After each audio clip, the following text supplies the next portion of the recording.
Hello friends, வணக்கம். Welcome to சமையல் with Kiruthika. இன்றைக்கி நம்ம சேனலில் சூப்பர் டேஸ்டியான சங்கரா மீன் குழம்பு எப்படி செய்யறதுன்னு சொல்லி பார்க்கலாம். ஃபர்ஸ்ட் ஒரு கடாயில் நம்ம மசாலா ரெடி பண்ணி அதை அரைக்க போகிறோம். அதுக்கு 1 டேபிள் ஸ்பூன் அளவுக்கு எண்ணெய் சேர்த்துக்கோங்க. கூடவே 1 டீஸ்பூன் அளவுக்கு வெந்தயம், 1 டீஸ்பூன் சீரகம், 1 டீஸ்பூன் மிளகு, 1 டேபிள் ஸ்பூன் அளவுக்கு கடலைப்பருப்பு சேர்த்துக்கோங்க.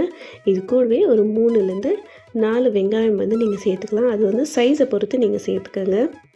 மீடியம் சைஸாக இருந்தால் 3 போதும். ரொம்ப பெருசுனாக்கா ஒரு 2 வெங்காயம் போதும். ரொம்ப சின்னதாக இருந்துச்சுன்னா ஒரு 4 வெங்காயம் வரைக்கும் சேர்த்துக்கோங்க. சேர்த்துட்டு இதை நல்லா வதக்கிடுங்க. கூடவே தேவையான அளவு உப்பு கொஞ்சம் சேர்த்துக்கோங்க. இந்த மசாலாவுக்கு தேவையான அளவு உப்பு சேர்த்துருங்க. சேர்த்துட்டு எல்லாத்தையுமே நல்லா கலந்து நல்லா வதக்கிக்கோங்க. வெங்காயம் நல்லா ஓரளவுக்கு வதங்கி வரணும். இப்போது வெங்காயம் நல்லா வதங்கிடுச்சு. இது கூடவே ஒரு 4-5 தக்காளி நான் சேர்த்துக்கிறேன். சேர்த்துட்டு நல்லா வதக்கிடுங்க. இந்த வெங்காயம், தக்காளி, கடலைப்பருப்பு இது எல்லாமே நல்லா வதங்கி வரணும். கடலைப்பருப்பு நம்ம சேர்க்கறதுனால நம்மளோட குழம்பு பார்த்திங்கன்னா நல்லாவே திக்காக இருக்கும். ரொம்ப தண்ணி மாதிரி ஓடுற மாதிரி இல்லாமல் நல்ல ஒரு திக்கான கன்சிஸ்டன்சி நம்மளுக்கு கிடைக்கும். தக்காளி நல்லா வதங்கின பிறகு ஆற வச்சுட்டு இதை பேஸ்ட்டாக அரைச்சி எடுத்து வச்சுக்கோங்க. இப்போது அதே கடாயில் நல்லா தாராளமாக ஒரு 3 டேபிள் ஸ்பூன் அளவுக்கு எண்ணெய் சேர்த்துக்கோங்க. முடிஞ்ச அளவுக்கு தேங்காய் எண்ணெயில் சமைச்சிங்கன்னா உங்களோட மீன் குழம்பு பார்த்திங்கன்னா இன்னுமே ருசியாக இருக்கும். இதில் ஒரு 4 பச்சை மிளகாய், கை நிறைய கருவேப்பிலை, கூடவே ஒரு 15லேருந்து 20 சின்ன வெங்காயம், கூடவே ஒரு 7-8 பல் பூண்டு, இது எல்லாத்தையுமே சேர்த்து நல்லா வதக்கிக்கோங்க. சின்ன வெங்காயம் நல்லா பொரிஞ்சு வரணும்.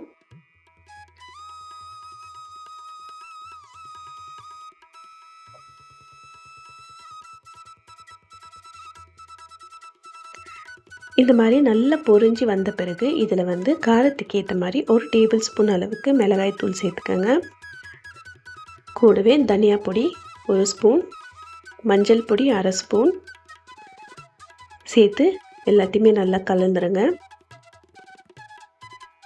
உங்களுக்கு நல்ல ஒரு கலர் கிடைக்கணும்னா நீங்கள் காஷ்மீரி மிளகாய் தூள் கூட இது கூடவே சேர்த்துக்கலாம். இல்லைனா இந்த பேஸ்ட் அரைச்சி சேர்க்குறோம் இல்லையா, இதில் நீங்கள் காஷ்மீரி மிளகாய் சேர்த்து நல்லா வதக்கிட்டு இந்த பேஸ்ட்டாக கூட அரைச்சி நம்ம சேர்த்துக்கலாம். இப்போ நம்ம அந்த பேஸ்ட்டை சேர்த்துட்டு எல்லாத்தையுமே நல்லா ஒன்றா கலந்துடலாம். இந்த கிரேவி பார்க்கும்போதே உங்களுக்கு தெரியும், அப்படியே எடுத்து ரைஸில் போட்டு பிசைஞ்சு சாப்பிடணும் போல் இருக்கும். அந்த அளவுக்கு ரிச்சாக இருக்கும் இந்த கிரேவி. இப்போது இதில் தேவையான அளவுக்கு தண்ணி சேர்த்துக்கங்க. நம்ம கடலைப்பருப்பு சேர்த்துருக்கிறதுனால கிரேவி ரொம்பவே திக்காக இருக்கும். ரொம்பவே சீக்கிரமாக ரொம்ப திக்காகிடும். ஸோ அதனால் தாராளமாக கொஞ்சம் தண்ணியாக கொஞ்சம் சேர்த்துக்கங்க. அப்போ தான் நம்ம கொதிச்சு வரும்போது அது கரெக்டான கன்சிஸ்டன்சிக்கு வந்துடும் உங்களுக்கு. இப்போது இதில் புளி தண்ணி நம்ம சேர்த்துடலாம். நல்லா ஒரு எலுமிச்சைப்பழம் அளவுக்கு புளியை நல்லா ஊற வச்சுட்டு அதோட தண்ணியை இந்த ஸ்டேஜில் சேர்த்துட்டு, இப்போ பார்த்தீங்கன்னாலே தெரியும் கிரேவி நல்லாவே திக்காக இருக்குது, தண்ணியாக இருக்குது. ஸோ இது கொதிக்க கொதிக்க இது திக்காகும். இந்த ஸ்டேஜில் உப்பு காரம்லாம் நீங்கள் செக் பண்ணிவிட்டு தேவைப்பட்டால் உப்பு சேர்த்துட்டு நல்லா மூடி போட்டுட்டு மீடியம் ஃப்ளேமில் வச்சு நல்லா இதை கொதிக்க விடுங்க. இது நல்லா கொதித்து வந்த பிறகு நல்லா திக்காக வரணும். திக்காக வந்த பிறகு நம்ம இதில் க்ளீன் பண்ணி வச்சுருக்கிற மீனை நம்ம இதில் சேர்த்துக்கலாம். நான் இன்றைக்கி சங்கரா மீன் எடுத்து வச்சுருக்கேன். ஸோ சங்கரா மீனை தான் நான் இதில் சேர்க்க போகிறேன். நீங்கள் எந்த விதமான மீன் உங்களுக்கு இந்த சாடேன்னு எது கிடைக்குதோ, மத்தி மீன், சாடேன்னு எது வேணாலும் நீங்கள் சேர்த்துக்கலாம். மீன் சேர்த்துட்டு கொத்தமல்லி தழை சேர்த்துட்டு ரொம்ப மிக்ஸ் பண்ணக்கூடாது. மீன் உடஞ்சிடும்.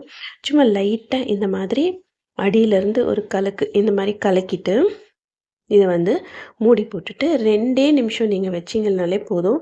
ஸ்லோ ஃப்ளேமில் வைக்கணும், ஹை ஃப்ளேமில் வைக்காதீங்க. மீன் சீக்கிரமாக வெந்து உடஞ்சிடும். ஸ்லோ ஃப்ளேமில் 2 நிமிஷம் வச்சுட்டு நீங்கள் ஸ்டவ் ஆஃப் பண்ணிவிட்டு சுட சுட ரைஸோடு சர்வ் பண்ணி சாப்பிடுங்க. சூப்பராக இருக்கும்.